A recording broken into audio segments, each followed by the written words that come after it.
r/AskReddit. Redditors who grew up filthy rich. What did you think was normal till you learned otherwise? My family was broke as hell. But my mom was, and still is, a teacher at this really nice private school, which was the only reason my brother and I could attend. Everyone's parents were doctors and lawyers.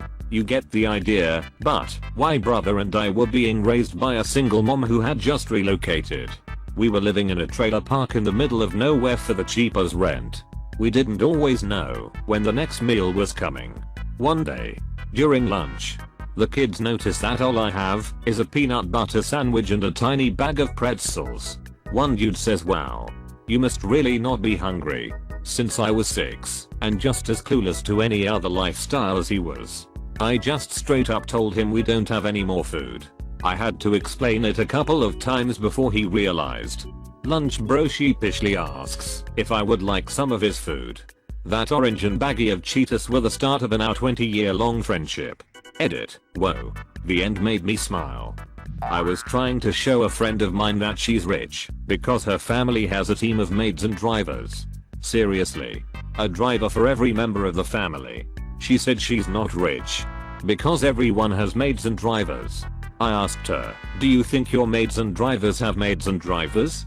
I think then it clicked that she might be rich. Yo dog. I'm so rich even my maids have maids. It's maids all the way down.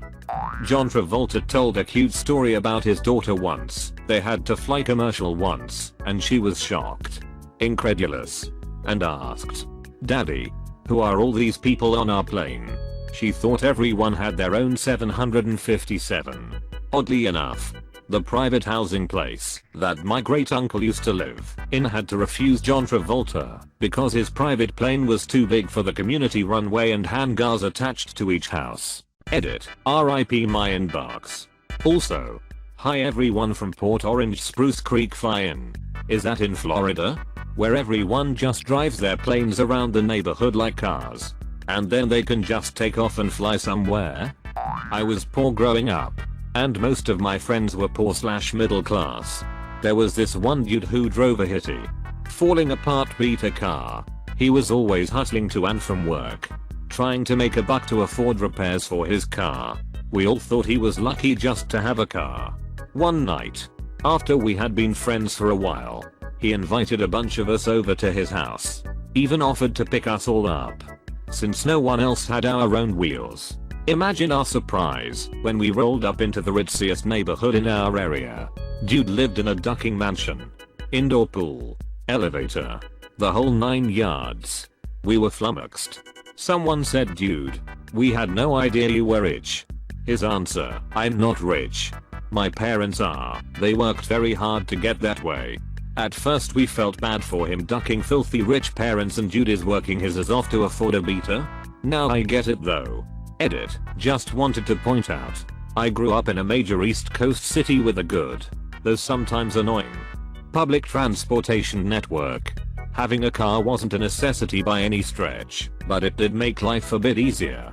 Having a car at 17 of any sort was definitely impressive in my circle. Edit again. It was one of the outer boroughs of New York City. Interesting to know so many other cities have annoying public transportation. My parents most definitely fall into the super rich category, and by far enough for me to post my story. But I live in the exact same situation as this guy. I'm grateful to my parents so that I don't have to worry about basic things like food, clothing and shelter. But beyond that I pay for my stuff, and I work my ass off to keep it all. Consider yourself lucky that your parents care enough to instill a work ethic in you. It's a very good thing. In the long run, I thought until the start of high school that a $100 bottle of wine was cheap. Expensive ones there's several thousands after all. At the end of the year we decided to offer our retiring teacher a bottle of wine, and he said, "Don't buy a $100 bottle." I made a joke about how picky he was and made a fool of myself. Edit. Sorry about the $sign. I live in France and there we put the euro sign after the number. Maybe he was also filthy rich and didn't want a bunch of peasants buying him a $100 bottle of wine. Our retiring teacher. Oh. Never mind. No. Rich public school teachers happen. My history teacher is tricking rich. went to Princeton and all of that. And still teaches. If your teacher is rich, they just want to do that. Not for the paycheck. Only middle class. But I realized I was globally rich when in the Marines. Filipino folks were taking our trash to fix their roofs. Edit. Now I'm internetally rich too. I was just thinking about this the other day. Just how much hit the middle class take for granted when you need to buy new towels or some tool you need, or any other thing that costs $20 you don't even think about it. You just buy it, and for many people in the world that's a full day's work. More like 15 days work. 25 if you're a child. Going on ski holiday every year. Living in Germany, where the Alps are just a 2 hours drive away. But still flying to Western Canada for skiing at Whistler Mountain. But I like this snow. It's more snowy. I spent my late teens and early 20s butlering for a very wealthy, not billionaires but not far off, family. They had 2 school-age kids that I would drop off in the morning.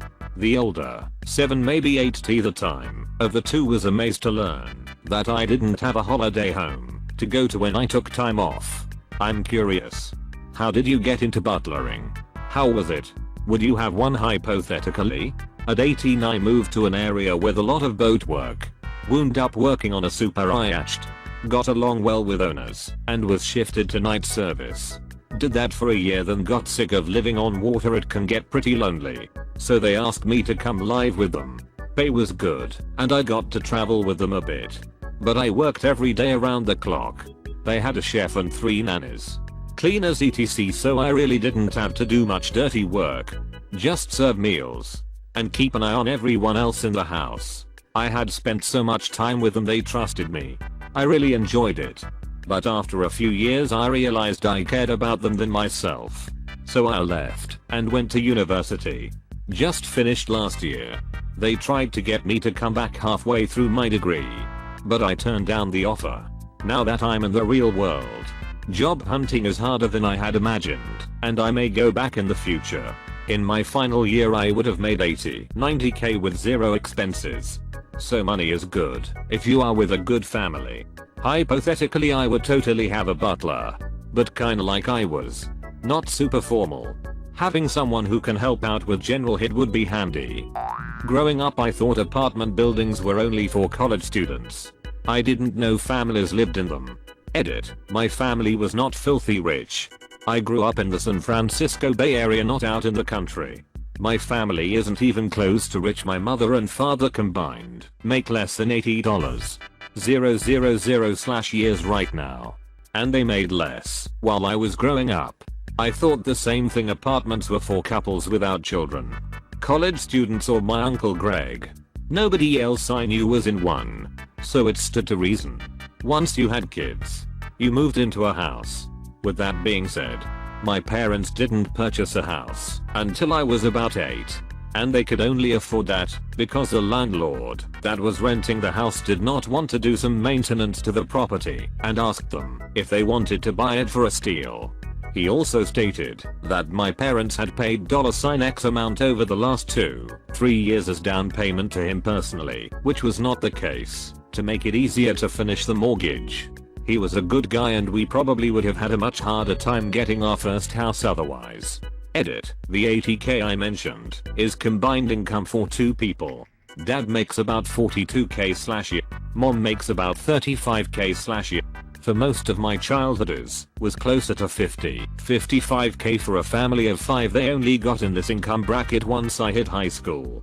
And then mom had a huge amount of medical issues that made them lose our first house. We had moved and started renting it out to a family friend and have to declare bankruptcy.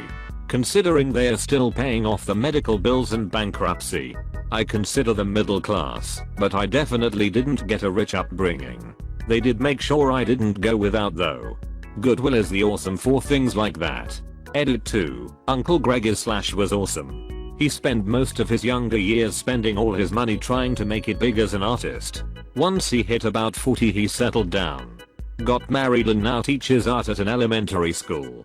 He let me drink my first year and I saw my first pair of tits at his apartment.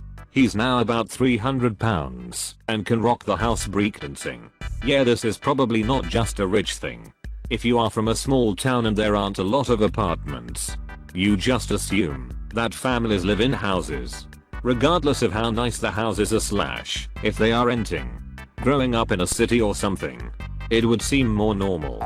Till most rich people start their stories off with, not filthy rich but, all people that are almost any level of rich know people that are orders of magnitude richer than they are. So those people are the filthy rich ones to them, even if to you, they are both filthy rich. Exactly. If you make $500 a year, you're pretty likely to know someone who makes $5 a year. And if you know someone who makes $5 a year, you're not going to consider your own $500 to be rich, since you're comparing it to their $5 Complaints about airport security. We never got around to owning a plane, but most of our family friends who we would vacation with would share this with us. Basically, you show up at the local airport and hop right on. If we ever took a commercial jet, we had a prepaid SAPRI check that let us zip through our own security line. I never understood why people would say they planned on heading to the airport 2 hours before their flight. We never got around to owning a plane. So not really that rich, but most of our family friends who we would vacation with would share this with us. Never mind. He's not filthy rich, just plain rich.